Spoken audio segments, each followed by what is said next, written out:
ओम नमो भगवते वासुदेवाय. नमस्कार मंडळी, आजपासून अधिक मासाला सुरुवात झाली आहे.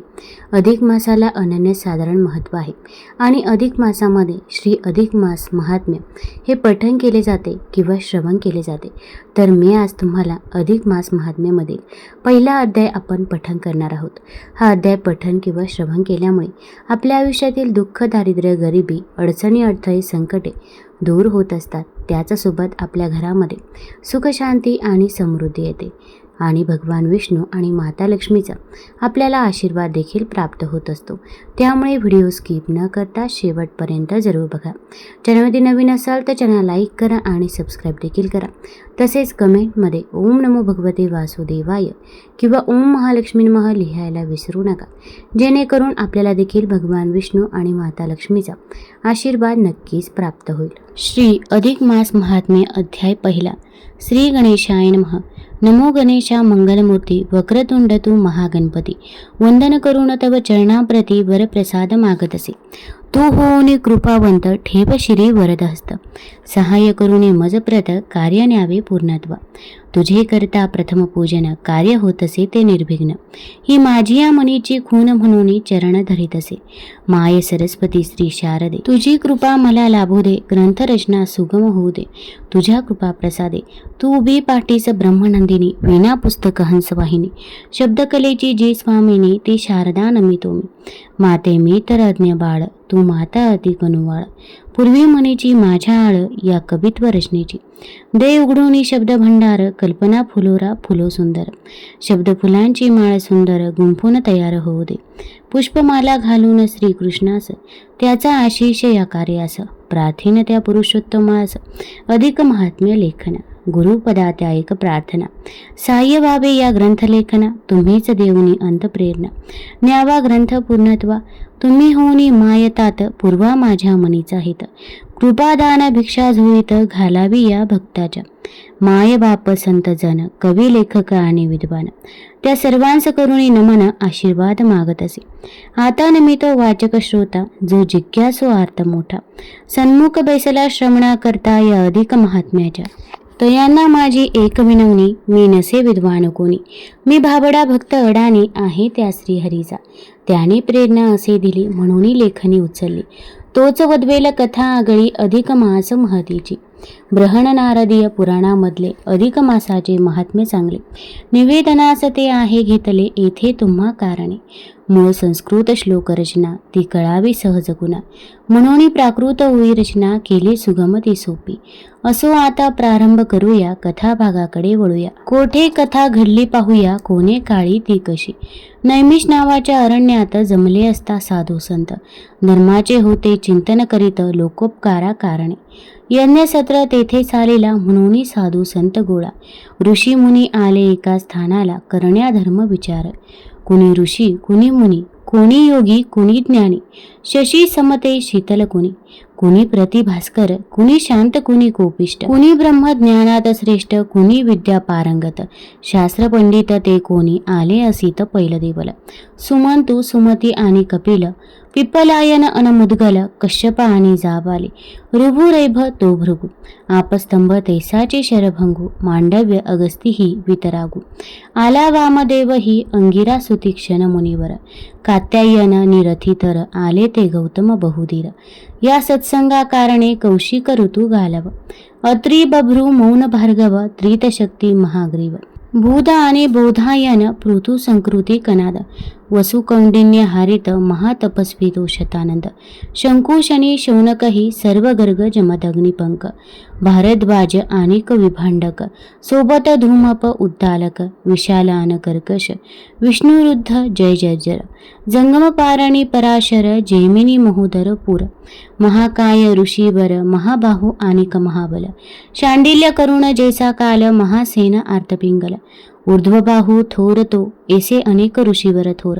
सभे घेऊन शिष्य परिवार, आले त्या स्थानी अपार. मेळा जमला सगळ्याचा, एकत्र जमुनी सर्वजण. एकची करती विचार जाण, काय केल्यानं होईल कल्याण. कलयुगी मानवाचे, कलियुगी या मनुष्य प्राणी. दुःख अपार भोगे जीवनी. धर्माचरण त्याचे हातूनी, न घडे उचित संसारी.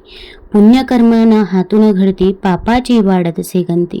अंती यमलोकाची गती, नरक यातना नाचुके. केसी सुटका यातून जीवाची, घडेल केसी जोडणी पुण्याची. कोणे मार्गा उद्धाराची, वाट जीवा उमगेल. एसी चर्चा चालली असता, आला त्या वनी अवचिता. तपस्वी सूत नामक मोठा शिष्योत्तम जो व्यासांचा. तो सूत नसे सामान्य कोणी, प्रतिज्ञान भास्कर महाज्ञानी.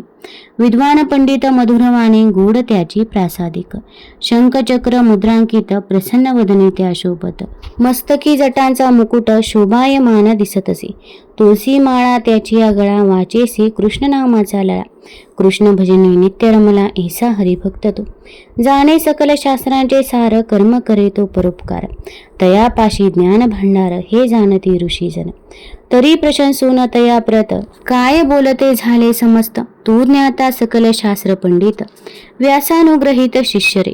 तुला आमची एक विनंती, मानव कल्याण घडेल जगती.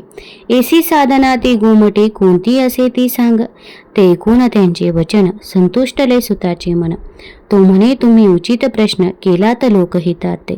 लोककल्याण हा हेतू तुमचा, भाव कळला परोपकाराचा. मार्ग सांगीन उद्धाराचा, व्हावया तो कलियुगी. तो म्हणे, मी तुम्हा प्रत भक्ती मार्ग दाविन सुभट. तया आधी थोडे वृत्त माझे सप्रेम श्रवण करा. तीर्थयात्रा मी करीत करीत, जाता त्या हस्तिनापुरात. मज तेथे आले श्रुत परीक्षित, गेला असे म्हणा.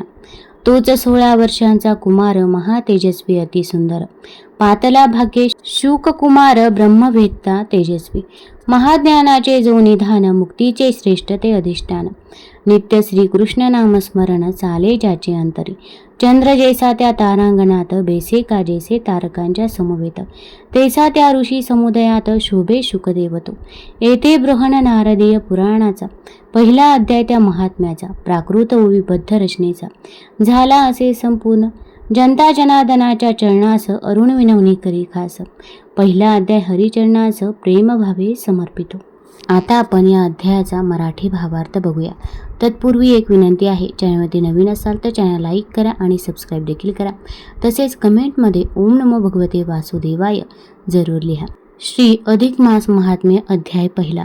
शुकदेवांचे आगमन. श्री अधिक मास महात्म्य या प्राकृत ओविबद्ध पारायण पोथीची रचना करताना रचनाकार म्हणतात की प्रथम त्या बुद्धिदात्या श्री गणेशास वंदन असो. ती शब्दकलेची जी स्वामिनी, तिला मी नमस्कार करतो. त्या सिद्ध गुरुपदास नमन करून या लेखनासाठी कृपा आशीर्वादाची मागणी करतो. त्यांची कृपा दान भिक्षाजोळीत घालायची मी सद्गुरूंना विनंती करतो. मग वाचक श्रोता असा जो जिज्ञासू आर्तवर्ग समोर बसला आहे त्यास वंदन करून ही प्राकृत रचना स्वीकारा अशी विनंती करतो.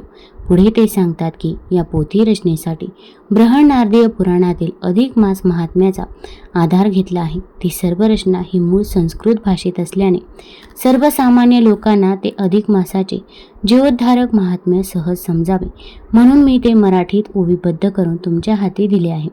फार फार वर्षांपूर्वी नैमिष नावाच्या अरण्यात अनेक ऋषी मुनी हे एका लोककल्याणकारी यज्ञाच्या निमित्ताने जमले होते. त्यांच्यात कोणी ऋषी, कोणी मुनी, कोणी योगी, कोणी ज्ञानी तर कोणी प्रतिभास्कर होते.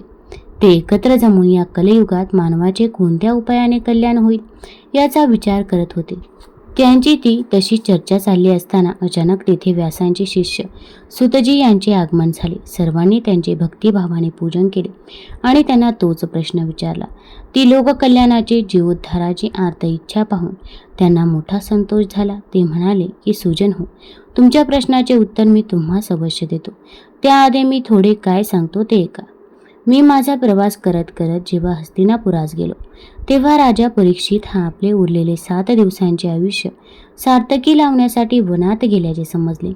मीही तिथे गेलो तर तिथे सत्संग मेळा जमलेला होता. त्यात 16 वर्षांचा एक अत्यंत तेजस्वी ज्ञानी असा शुकदेव नावाचा तपस्वी आला. श्री शुकदेवाचे आगमन नावाचा बृहण नारदीय पुराण संमत अशा अधिक मास महात्म्याचा पहिला अध्याय इथे पूर्ण होतो. जर तुम्हाला पुढील अध्याय ऐकायचे असतील तर कमेंटमध्ये जरूर कळवा. तुम्हाला जर हा व्हिडिओ आवडला असेल तर चॅनल लाईक करा, सबस्क्राईब करा. धन्यवाद.